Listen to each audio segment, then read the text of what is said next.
Hi guys, welcome again to Superior Classes. I am G. Abadir.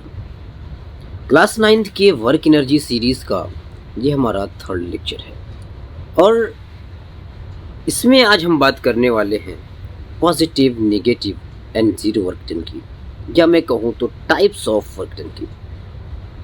पिछली class तक हम लोगों ने इनके इंट्रोडक्शन पर बात कर ली थी। हमने जाना था कि positive work done, negative work done और ज़ीरो वर्क डन भी कुछ होता है, और थोड़ा सा ये भी जाना था कि कब होता है।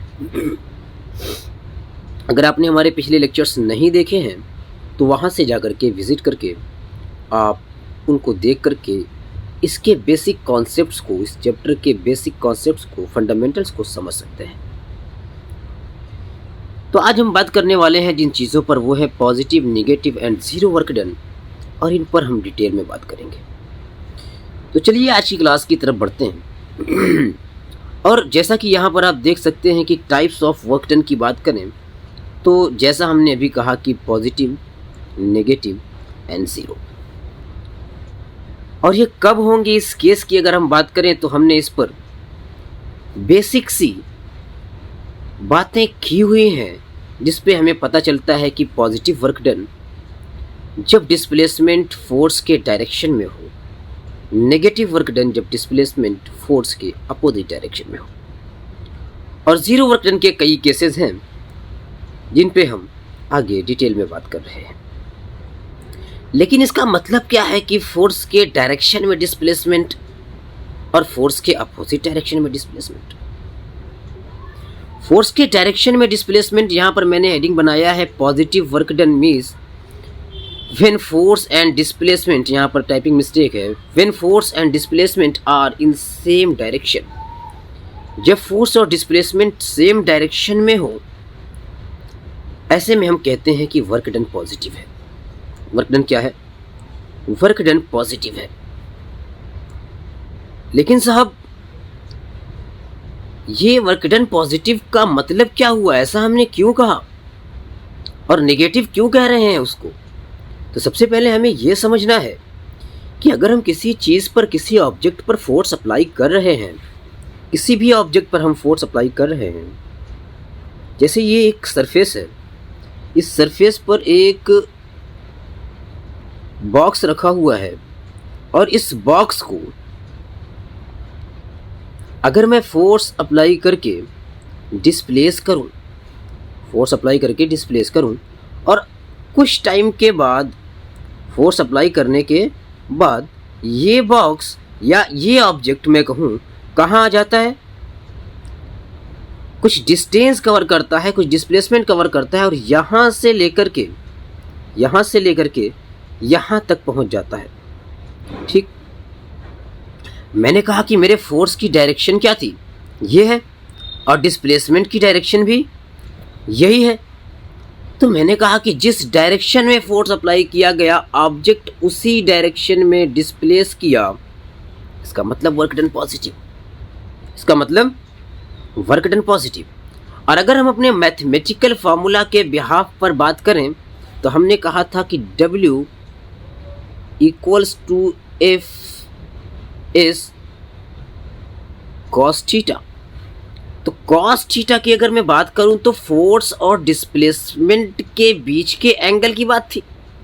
तो डिस्प्लेसमेंट की डायरेक्शन भी यही, फोर्स की डायरेक्शन भी यही, डिस्प्लेसमेंट की डायरेक्शन भी वही, फोर्स की डायरेक्शन भी वही। तो थीटा की वैल्यू 0 डिग्री हो गई, 0 डिग्री। और 0 डिग्री में अगर मैं कॉस 0 की वैल्यू की बात करूं तो होती है 1। कॉस 0 की वैल्यू की बात करें तो होती है 1, यानी कि +1। और मैं कहूँगा फोर्स इंटू डिस्प्लेसमेंट इंटू 1, तो हमको फोर्स इंटू डिस्प्लेसमेंट की एक पॉजिटिव वैल्यू मिलने वाली है। हमको क्या मिलने वाली है? एक पॉजिटिव वैल्यू मिलने वाली है। इसलिए हम कहते हैं कि यहाँ पर वर्क डन पॉजिटिव हुआ, यहाँ पर वर्क डन पॉजिटिव हुआ। तो इसका केस हमारा यही है कि जब हम जिस डायरेक्शन में फोर्स अप्लाई कर रहे हैं उस डायरेक्शन में डिस्प्लेसमेंट हो रहा है, तो इसे हम कहेंगे पॉजिटिव वर्क डन। इसके एग्जांपल्स लेते हैं। इसके एग्जांपल में हमारे आसपास के ज़्यादातर चीज़ें सटीक बैठती हैं। जैसे हम किसी ऑब्जेक्ट को पुश करके या पुल करके, धक्का दे करके या खींच करके कहीं लेकर के जा रहे हैं, तो हमने जिस डायरेक्शन में फोर्स अप्लाई किया है उस डायरेक्शन में वर्क डन है, वर्क डन पॉजिटिव है।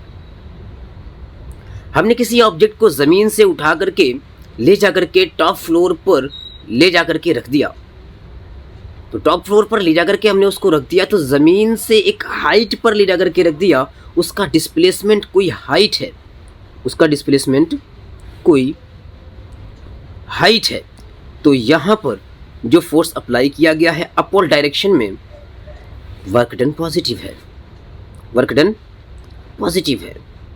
कोई ट्रेन है, उसका इंजन बाकी डब्बों को खींच करके लेकर के जा रहा है, जिस डायरेक्शन में फोर्स अप्लाई कर रहा है उस डायरेक्शन में डिस्प्लेसमेंट हो रही है, वर्क डन पॉजिटिव है। ये सारी चीज़ें हमने कहा वर्क डन पॉजिटिव है। तो फिर साहब निगेटिव वर्क डन किसे कहेंगे? जाहिर सी बात है, हम जिस डायरेक्शन में फोर्स अप्लाई कर रहे हैं वर्क डन उसी डायरेक्शन में हो रहा है, डिस्प्लेसमेंट उसी डायरेक्शन में हो रहा है, तो नेगेटिव वर्क डन कैसे कह सकते हैं हम किसी चीज़ को? तो मैं अगर शॉर्ट में समझाऊं या मैं बताने की कोशिश करूं तो डेफिनेशन तो यहाँ पर यही लिखी है, when force and displacement are in opposite direction. जब फोर्स और डिस्प्लेसमेंट अपोजिट डायरेक्शन में हो, जैसे कि अगर मैं वैसा ही एक डायग्राम यहाँ पर ड्रा करूँ कि एक सरफेस है, इस सरफेस पे एक ऑब्जेक्ट को प्लेस किया गया है और इस ऑब्जेक्ट को डिस्प्लेस करने की कोशिश की जा रही है। मैंने कहा कि ये ऑब्जेक्ट है, इस ऑब्जेक्ट पर फोर्स अप्लाई किया जा रहा है इस डायरेक्शन में, और इस डायरेक्शन में फोर्स अप्लाई करने के बावजूद, इस डायरेक्शन में फोर्स अप्लाई करने के बावजूद अगर ऑब्जेक्ट का डिस्प्लेसमेंट इस डायरेक्शन में हो रहा है, सर ऐसा हो कैसे सकता है? ऐसा हो कैसे सकता है? सर ऐसा होता इसलिए है कि यहाँ पर कोई हिडन फोर्स होती है और हम उसके बारे में बात नहीं कर रहे होते हैं। हम बात कर रहे होते हैं work done by this particular force, और काम कर कोई और रहा है। जैसे मान लीजिए कि एक पर्सन है, एक दूसरा पर्सन है, दोनों इस चीज़ को खींच रहे हैं, दोनों इस चीज़ को खींच रहे हैं, तो दोनों इस चीज़ को खींच रहे हैं। पर्सन ए इसको अपनी डायरेक्शन में खींच रहा है, पर्सन भी इसको अपनी डायरेक्शन में खींच रहा है। जिसका फोर्स ज़्यादा हुआ डिस्प्लेसमेंट उसके डायरेक्शन में होगी या नहीं होगी? तो और मैं इसके फोर्स को हाइड कर दूं, मैं दिखाऊं ना, मैं इसकी बात ना करूं, मैं कहूं कि ये कुछ है ही नहीं, और मैंने कहा कि पर्सन बी ने जो वर्क डन किया है वो बताइए, डिस्प्लेसमेंट की डायरेक्शन साहब इसका अपोजिट हो गई है, इसके डायरेक्शन में नहीं हुई, यानी कि डिस्प्लेसमेंट इधर ना हो करके डिस्प्लेसमेंट इधर हो रही है, और इसने अपने फोर्स अपनी तरफ खींचा हुआ है। तो अब मैं कहूँगा पर्सन बी ने जो वर्क डन किया है वो कैसा है? तो हम कहेंगे साहब पर्सन बी के फोर्स की डायरेक्शन और उसके डिस्प्लेसमेंट की डायरेक्शन दोनों अपोजिट है। जब दोनों अपोजिट है तो पर्सन बी ने जो वर्क डन किया है वो नेगेटिव है। तो पॉजिटिव वर्क डन कैसे हुआ? पॉजिटिव वर्क डन साहब ए ने किया हुआ है, पॉजिटिव वर्क डन ए ने किया हुआ है। ए ने जो फोर्स अप्लाई किया है उसके डायरेक्शन में डिस्प्लेसमेंट हुआ है, लेकिन हमने ए के बारे में ना पूछ करके बी के बारे में पूछा है, तो वहाँ पर वर्क डन नेगेटिव होगा। अब जैसे मैं कहूँ कि मैंने एक ऑब्जेक्ट को उठाया और उठा करके उसे अपने सर पे रखा, यानी कि मैं अपने हाइट के, अपने बॉडी हाइट के हाइट पर उसको लेकर के जा रहा हूँ। कहाँ से? फ्लोर से, ग्राउंड से उठा करके मैं अगर अपने सर पे रख रहा हूँ तो जितना मेरा हाइट है मैंने उस ऑब्जेक्ट को उतना डिस्प्लेस किया है। तो अगर कहा जाए कि मैंने कितना वर्क डन किया या मेरा वर्क डन कैसा है, तो मेरा वर्क डन तो पॉजिटिव है। मेरा वर्क डन पॉजिटिव है क्योंकि मैंने उसे जिस डायरेक्शन में फोर्स अप्लाई किया है उसी में डिस्प्लेस करवाया है। लेकिन सर अगर हम कहें कि यहाँ पर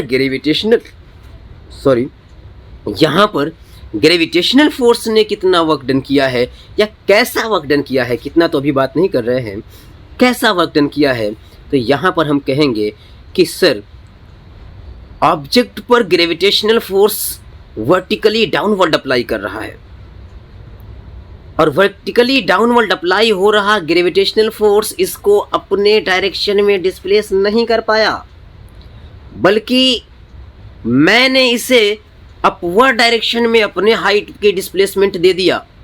तो जब डिस्प्लेसमेंट ग्रेविटेशनल फोर्स के अपोजिट में है, gravitational force downward, object move कर रहा है अपवर्ड, क्योंकि मैंने उसे उठाया है, तो मैंने जो वर्क डन किया है वो पॉजिटिव, ग्रेविटेशनल फोर्स ने जो वर्क डन किया है वो नेगेटिव। मेरा वर्क डन कैसा है सर? कैसा है? पॉजिटिव है। मैंने उसको ऊपर उठाने की कोशिश की और वो ऊपर उठा, और ग्रेविटेशनल फोर्स ने उसको नीचे खींचने की कोशिश की लेकिन वो ऊपर उठा। तो मेरा वर्क डन पॉजिटिव है और ग्रेविटेशनल फोर्स का वर्क डन नेगेटिव है। इन शॉर्ट अगर मैं कहूँ तो जिस फोर्स के वर्क डन की हम बात करते हैं, अगर डिस्प्लेसमेंट उसके अपोजिट में दिख रहा है, मतलब कोई हिडन फोर्स है वहाँ पर जिसने पॉजिटिव वर्क डन किया है, लेकिन हम जिसके रिस्पेक्ट में बात कर रहे हैं, जिसके पर्सपेक्टिव में बात कर रहे हैं, उसका वर्क डन नेगेटिव है। आई होप कि ये बातें आपको समझ में आ चुकी हैं। अब मैं बात करता हूँ किस पे?